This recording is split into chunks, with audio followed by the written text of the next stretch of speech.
So today I want to talk to you about the time versus decision matrix, and probably this as a concept is not going to be new to most people. We've all heard this phrase before, that you want to work on your business, not in your business, and you need to move from an operator to being a manager or a leader in your business. So the concept itself is not new. But what I do want to share with you is the tip of how you can move from one step to the other and how you know that your business is ready for each step. So just to recap why this is so important, all of us start out of our business journey as an operator of our business. We're doing pretty much everything in the business, from getting the sales to the social media posts to also delivering that product or service to our customers too. So we are the operators in our business. And when we're at this stage, time is the key differentiator here. The more time that you put into your business, the more you'll get out of it. So this is very, very time heavy when you're at the start of your business. And really, it's not so much about your decision-making skills at this stage of the business. It's much more about hustling and just putting time and effort into your business. So eventually we'll get to the point where we can recruit some people in our business. And generally, I would say that ideally, you'd be prepared to take the risk from day one and just recruit some help in your business, because that will be game changing. I always think a lot of small businesses delay their first hire because they're very nervous about cash flow and whether they've got a viable business. But if you think about you on your own versus two people in the business, you've doubled your speed of growth just by recruiting somebody right away. So I always think that moving from step one to step two, small businesses always delay too much. But really, to go from an operator to a manager, you just need to make sure that you've got 3 months worth of somebody's salary in your bank account, or you can afford 3 months of somebody's salary. This person should be income generating and they should be covering their costs within 3 months. If they haven't, then either you've got the wrong person or you're not managing them effectively. So you can move from step one to step two as soon as you've got 3 months worth of somebody's salary. Okay, so that's all you're looking for there. Now, when you move to this stage, the manager stage, now obviously your time is reducing slightly because you're not working as much in the business anymore. Some of your focus is around making sure that this person does their job effectively. So you're going to need to think about implementing things maybe like KPIs and stuff like that. Now, assuming the business is still quite small, you don't want to go overkill on the metrics, but you absolutely need a way of tracking that the people that are the operators in your business are doing what they should do and they're delivering the results that you need them to deliver. So you need some metrics, but don't go overkill. Okay, so to move from the manager to the leader of your business, essentially the difference between these two is that you're going to really just take a step back from the day-to-day operations. So you're still going to be involved. You probably might even still be sitting in the office with your team, but this person is not going to be you anymore. So you're going to have people that are doing and people that are managing, and then you're going to sit above them as a leader. Now, this is a big shift here because all of a sudden, the value that you bring to the business is not what you do. It's not the time that you put in on a daily basis. It's not the amazing social media posts that you create. It's not getting down in the warehouse and picking and packing a product. It's not getting in a vehicle and driving. You are now being paid to make decisions that grow your business. And I think this is a particular sticking point for a lot of small business owners, and they get stuck because they don't have the skill set needed to take this leap into being a CEO effectively. They are stuck at this sort of manager stage in their business. Now, to move from manager to leader, I always recommend that you can afford roughly 6 months of somebody's salary, because the difference here is that this person is just paid to do and deliver every day. This person, you know, some of their time is going to be taken up with managerial tasks and thinking a little bit longer term than day to day. So therefore, there is going to be more of a return on investment for this person. So generally you would expect this person to be covering their costs as a minimum and generating income within 6 months. So that's why you need to be able to pay them for 6 months before you can recruit them and you move on to being a leader in your business or a CEO.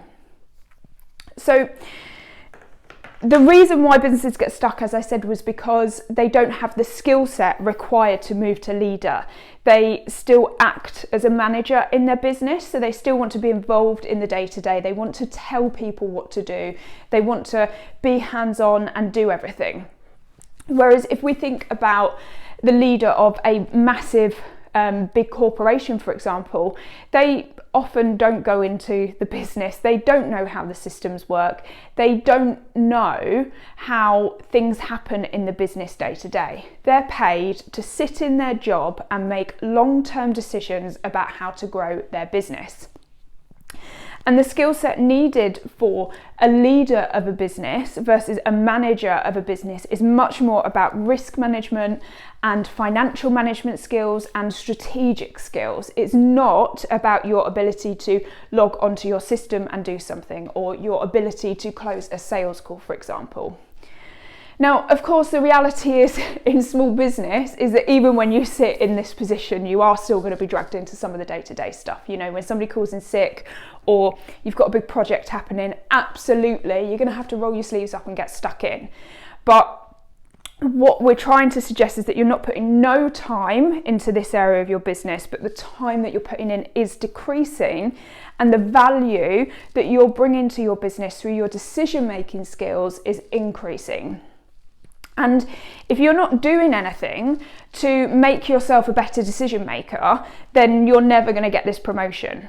You'll give yourself this promotion because you own the business, but it's not necessarily the right thing for your business. And when leaders do this in their business, this stunts their business growth, because essentially you're just still a manager. You've just got more overheads because you've now got another manager in your business as well. And I have actually worked with some small businesses where we've identified that the business owner just doesn't want to sit in this position and they don't have that skill set, and that is okay, and therefore the option is to just bring an external person in as a leader instead. Because if you think about what we've done at every step of the way, is we've said, can the business afford to recruit this person? And therefore, could the business afford to recruit a leader? And if your business can afford that and it's making the profits, then absolutely get an external hire in if you're not comfortable and you don't have the skill set to sit in that leader seat. Okay? Now, if you are going to recruit a leader in your business, generally this is going to be 10 to 12 months of their salary that you're going to need to cover. So it is going to be quite a significant investment, but again, this person is going to be making decisions about where your business is going to be in 3 to 5 years' time. So therefore, this is not going to be a quick payback. So you do need to be able to afford to pay this person without expecting them to immediately generate sales within your business.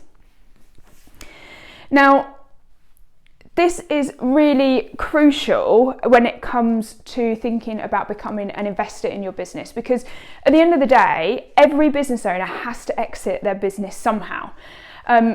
Under the best circumstances, you're going to sell your business and become quite wealthy. But unfortunately, it does happen that business owners become unwell, or, you know, tragically, sometimes they die and they're just simply not in their business anymore.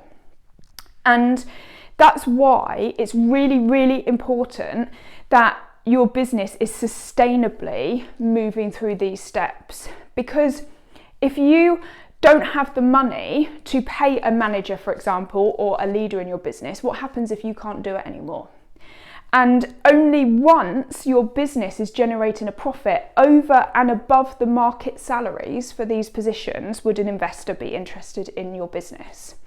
And typically an investor would want to see these 3 levels of management as a minimum in your business before thinking about investing.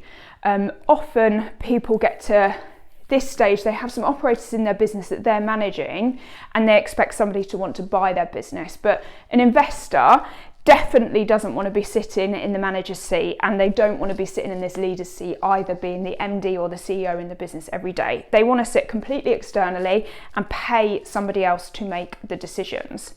So thinking about what investors will do is typically they will turn up to a monthly board meeting, and they might then have a weekly or bi-weekly call with the team to make sure that the business is running optimally. So they're putting in hardly any of their time into the business, and all of their return is exclusively coming from the fact that they make great business decisions. So investors will have really, really strong financial skills. They'll be able to analyse P&Ls and budgets. They'll be able to make financial decisions about cash flow, return on investment. They'll understand all these different metrics around finance is what investors will be good at. So you can see that as you move through the stages here, your time that you spend working in your business decreases, and your value that you bring to the business is entirely around your decision making. And this also makes the chance of you being able to sell your business to an investor much, much higher. Pretty much no business ever gets sold until they get to this point, unless they're in financial distress. So if you're thinking about running your business and expanding your team, or indeed you're thinking about exiting your business, then this is a really, really crucial thing to make sure that you've moved through the steps and that your business's profits is keeping up with each one.